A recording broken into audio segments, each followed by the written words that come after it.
How's it going, everyone? Daniel Rodriguez here. It's time to review Fear the Walking Dead Season 2, Episode 7, titled Shiva. This is the mid-season finale. We will return back in August, and I believe it'll play out until The Walking Dead Season 7 premieres. So by the time August comes back, we'll already have promos going up on AMC for The Walking Dead Season 7 and everything. We see Negan and all that good stuff, so no worries, baby. Time will come. I mean, June, July, August, basically maybe 2.5 months of waiting, and that's it. So not that bad, man, not that bad. It's not like I don't know. The Walking Dead breaks seem longer. It's like a 3-month break or something.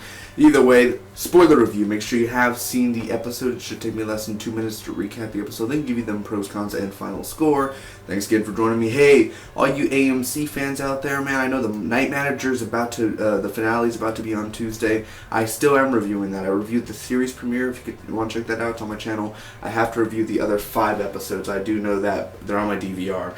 And while this video is up, I also have my Preacher series premiere review up. So if you guys want to check that out, you can.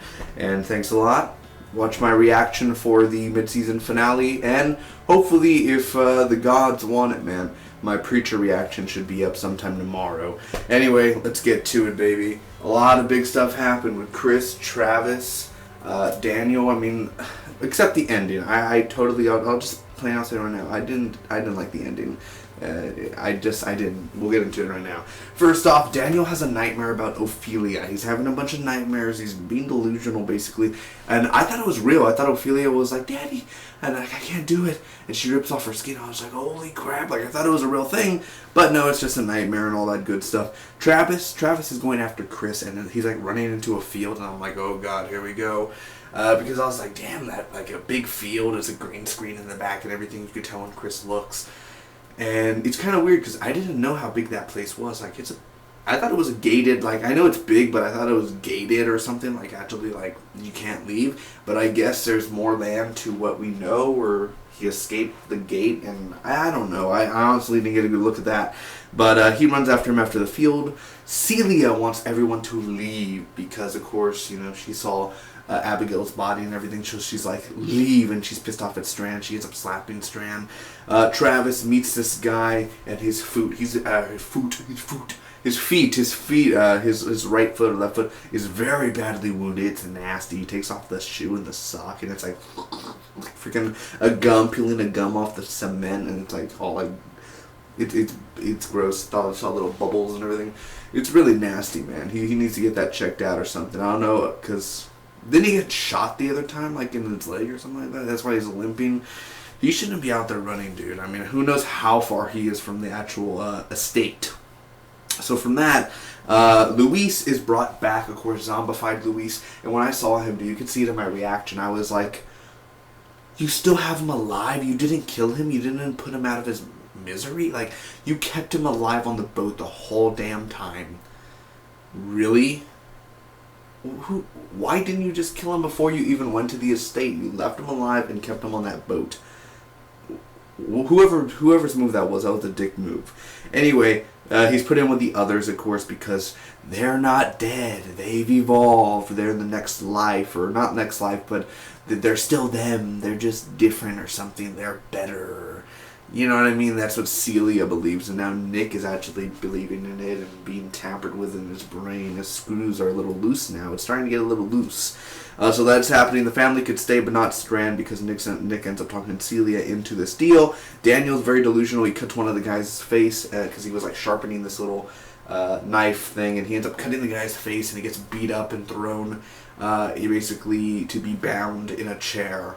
Where Celia will talk to him later in the episode. Now, Nick believes, like Celia, of course, he ends up telling Madison, he's like, you don't see it, Mom. You guys are almost like the monsters and everything, where they're not monsters. They're just in their next stage or anything. They're here. This is them. They're still the same people. And I'm like, says the guy who cuts them up and puts blood on them. You know what I mean? Like, blood on him. Like, you're the one who cuts the... I was thinking like that. I was like, wait, didn't you cut up a walker once and put the blood, and you still do that? Aren't you hurting the person then? Isn't that a thing, right? I mean, come on now. So that happens, dude. So, where am I at? Chris is holding a kid hostage.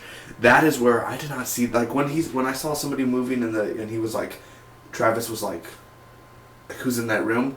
I was like, it's Chris. And right when it confirmed and he opened the door, I was like, that's too far when he's holding the kid hostage. And he's like, Chris has just gone full on cuckoo, man. He's crazy. He's too far gone. And that's a reference we use a lot in the Walking Dead universe. Too far gone. And he is too far gone, dude. I mean, he could be saved, but Jesus, dude, holding a kid hostage. I mean, come on. Dude, like, Chris has gone way too far. So, you know, seeing that happen, I don't hate Chris. I'm not like, I wish they killed Chris off, man. I do like the way that it's something different. As where I used to like Nick, and now Nick's storyline is just, it's boring now, what they're doing with Nick. But I thought Chris was boring, and what they're doing with Chris now, see, it's vice versa now. Look at what they did there.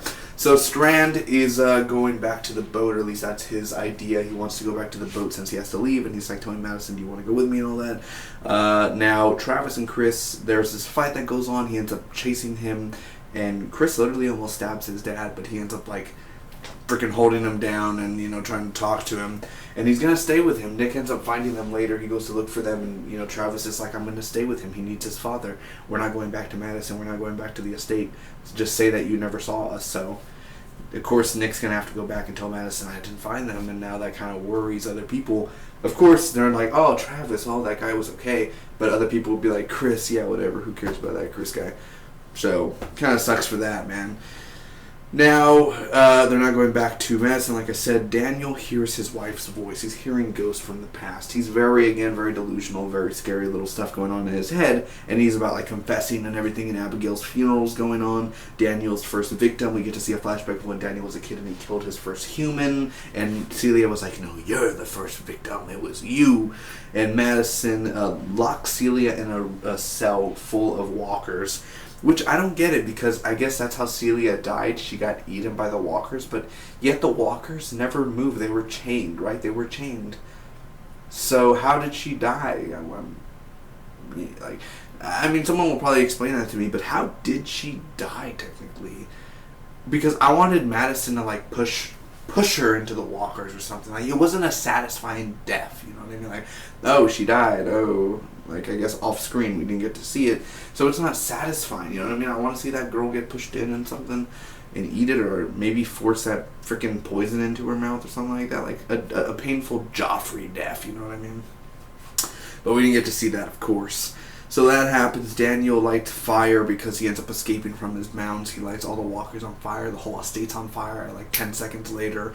And the team basically escapes. A lot of people are split up. Nick's not going with Madison and Strand and Alicia and Ophelia. Nick's staying behind. Ophelia is totally broken at the moment. We don't know where Travis and Chris are, and that's how it ends, baby. Nick is just sort of walking with the walkers. He's walking the other way. He's not looking back at Madison or nothing like that.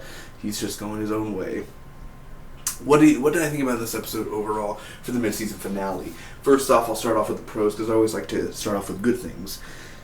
Like with Travis and Chris, I enjoyed the Travis and Chris character. I like Travis and I like Chris, and I want to see where they're going. It's kind of sad that they kind of split up, but it's, you know, we'll see where it goes from here.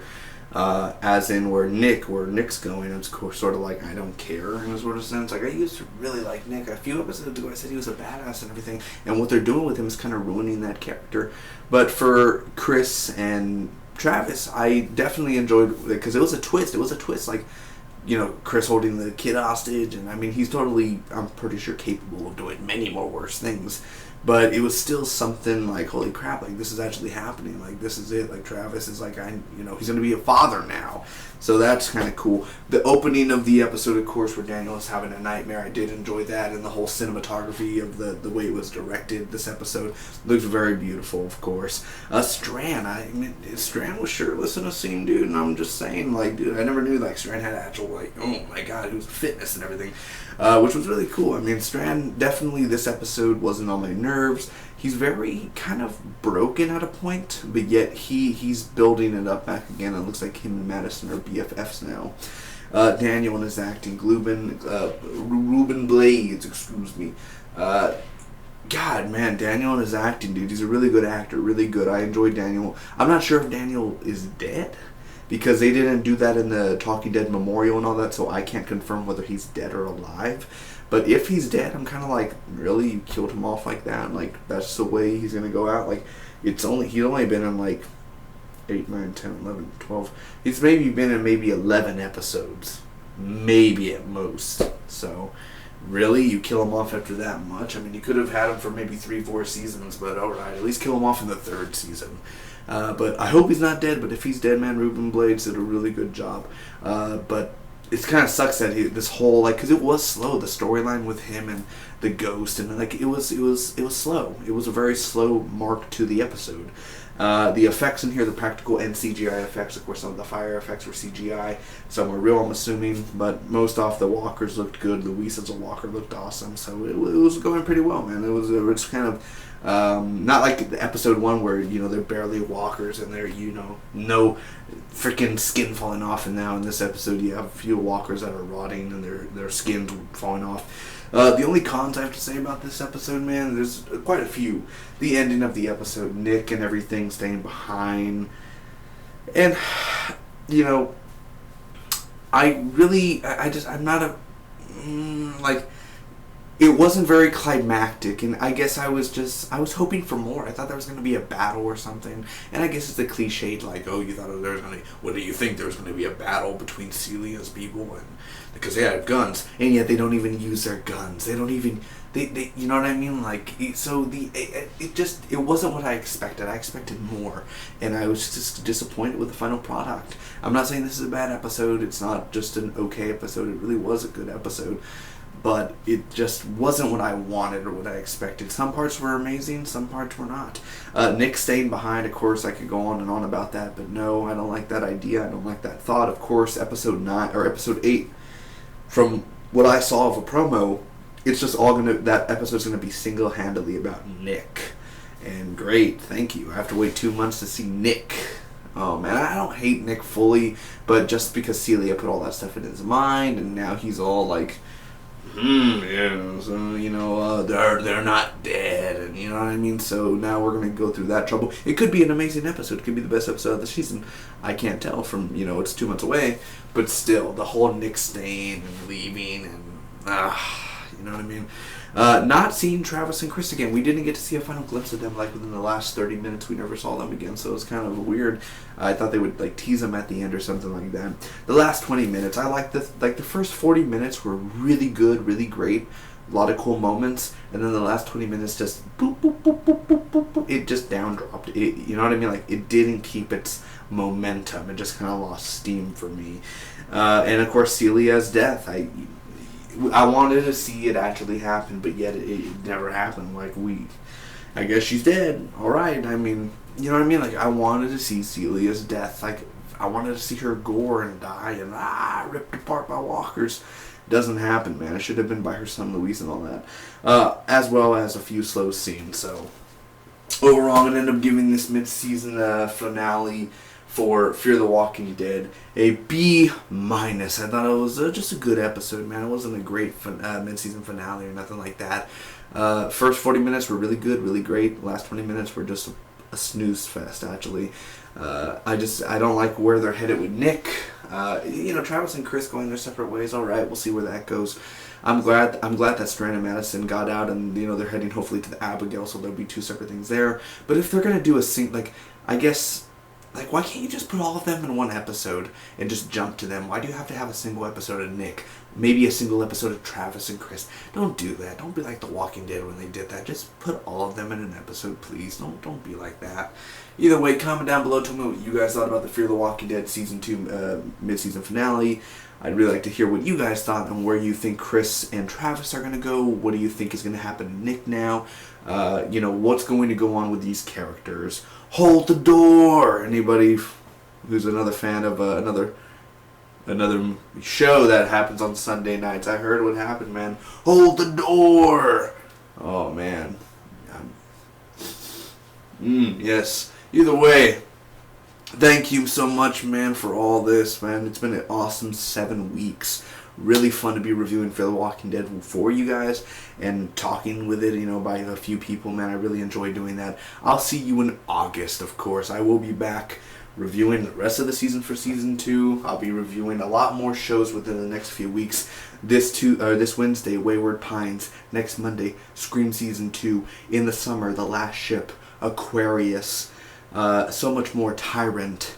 Stay tuned. Thank you guys so much. Mr. Robot, a lot more. Halt and Catch Fire. So much great shows coming in the summer. Don't miss out, man. Make sure to like, comment, and share. Hit that subscribe button for more. Make sure to check out my channel. Movie reviews coming this week. Neighbors 2, Sorority Rising, The Nice Guys, and the Angry Birds movie. And by the end of the week, X-Men Apocalypse. Until next time, you guys have yourself a blessed day, a good week, a great month, and a great year. And I'll see you again back here in August. Keep up with the channel. I love all of you. Bye-bye.